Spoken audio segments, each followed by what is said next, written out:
सोलापुर से एक रोचक खबर सामने आई है। सोलापुर के बोरामणि वन में पुरातत्वज्ञों को भारत का सबसे बड़ा दगडी चक्रव्यूह मिला है। 15 वर्तुलों वाला यह चक्रव्यूह पहली से तीसरी शताब्दी के रोमन ग्रेट नालों जैसा बताया जा रहा है। छानबीन करने पर पता चलता है कि यह केवल धार्मिक नहीं बल्कि रोमन व्यापारी नेविगेशन मार्कर के रूप में भी इस्तेमाल हुआ होगा। इतिहासकार नितिन अंडवेकर के अनुसार इस समय मसाले, रेशमी के बदले सोना, वाइन और कीमती रत्नों का व्यापार होता था। ये खोज भारत के प्राचीन व्यापार इतिहास को नया अंजाम दे सकती है। नमस्कार, मी नितीन कृष्णानंद अंडवेकर, वारसा फाउंडेशनचा मी अध्यक्ष आहे आणि आजचा विषय असा आहे की सोलापुरामध्ये सर्वांना आनंदाची बातमी म्हणजे सर्वात मोठं असलेलं एक आपल्याला वर्तुळ सापडलेलं आहे, ज्याला आपण चक्रव्यूह म्हणतो। तर अनेक दिवसापूर्वी नेचर कॉन्झर्वेशन सर्कलला हा प्राण्यांचा जेव्हा अभ्यास करायला ते माळरानावर जात होते तेव्हा त्यांना सापडला आणि आदरणीय भरत छेडा सरांनी ही माहिती मला दिली आणि म्हणले की अंडवेकर तुम्ही या आणि याच्यावर जरा प्रकाश टाका की याच्याबद्दल, जेणेकरून हे लोकांना कळलं पाहिजे।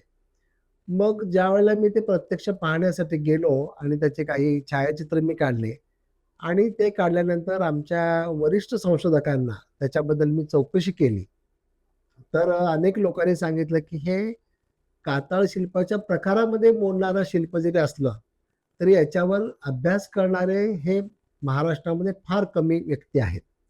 आणि मग नंतर अनेक लोकांनी मला आदरणीय सचिन पाटील सरांचा मला संपर्क दिला आणि मी त्यांना संपर्क केला आणि त्यांना काही फोटो पाठवले आणि त्यांना विनंती केली की तुम्ही सोलापूरला यावं आणि आमच्या इथं जे सापडलेला हा, आमचे स्थानिक भाषेमध्ये ह्याला कलावंतिनीचा कोडं म्हणून ते लोक ओळखतात, परंतु हे जे वर्तुळ दिसतात ही अत्यंत महत्वाची आहेत, हे पाहिल्यावर नक्कीच कळतं।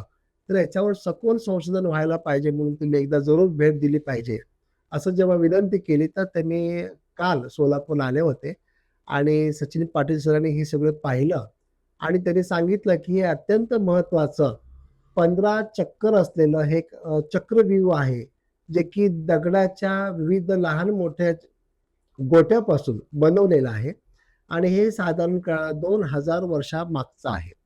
हे निर्मितीचं कारण त्यांनी असं सांगितलेलं आहे की हे रोम काळातलं आहे। रोमन व्यापारी जेव्हा भारतामध्ये आले होते, जे ज्या मार्गाने प्रवास करत होते त्यांच्या प्रवासामधला महत्वाच्या पाऊलखुणा म्हणून याची नोंद त्यांनी केलेली आहे। अर्थात सोलापूरच्या परिसरामध्ये आमच्या आदरणीय माया पाटील मॅडमने अनेक ठिकाणी उत्खनन केलेलं आहे, त्याच्यातून सातवाहन काळातील वसाहतींचा शोध लागलेला होता, परंतु ह्या हे आता जे सापडलेलं जो रिंगण आहे त्याला आपण चक्रव्यूह म्हणतो, त्याच्यामुळं सोलापूर जिल्ह्याची एक वेगळी आगळी ओळख निर्माण होणार आहे आणि इतिहासाच्या लोकांना अभ्यास करण्यासाठी एक वेगळी दिशा आज उपलब्ध झालेली आहे। सर, हे नेमकं कोणत्या परिसरात हे जे आहे ते हे चक्रव्यूह सापडलेलं आहे? चक्रव्यूहचा परिसर आता आपण गवताळ अभयारण्य जे बनवलेलं आहे बोरामणीमध्ये, तर त्यांची जी सीमा संपते तर त्याच्या पुढच्या बाजूला हे आता आम्हाला आढळून आलेलं आहे। ज्या वेळेला याचा अभ्यास करण्यासाठी मी 2 महिन्यापूर्वी तिथे गेलो होतो तर या परिसरामध्ये आणखीन 2 असे चक्रव्यूह मला आढळलेले आहेत, परंतु त्या आकाराने जरा छोटे आहेत, परंतु त्याच्यावर सध्या गवत असल्यामुळं ते आम्हाला त्याच्यावर काम करता आलं नाही। येणाऱ्या 1-2 महिन्यामध्ये संपूर्ण आता उन्हाची तीव्रता वाढत आहे, त्याच्यामुळे नक्कीच ते गवत वाळेल आणि ते संपूर्ण गवत काढल्यानंतर आणखीन 2 नवीन चक्रव्यूह आपल्याला उजेडात पाहायला मिळतील। सर, तुम्ही सांगितल्याप्रमाणे हे रोम काळातलं हे संस्कृतीचा भाग आहे, परंतु याचा उपयोग कशासाठी करत होते, काय कारण आहे त्याची? तर सर्वसामान्य संशोधकाचं असं मत आहे की दिशादर्शक म्हणून याच्याकडे पाहिलेलं आहे, म्हणजे ज्या दिशानं गेलेले आहेत तर त्या काळामध्ये रोम काळातल्या मोठ्या वसती स्थाने होते आणि हा व्यापारी मार्ग होता असं सिद्ध झालेलं आहे।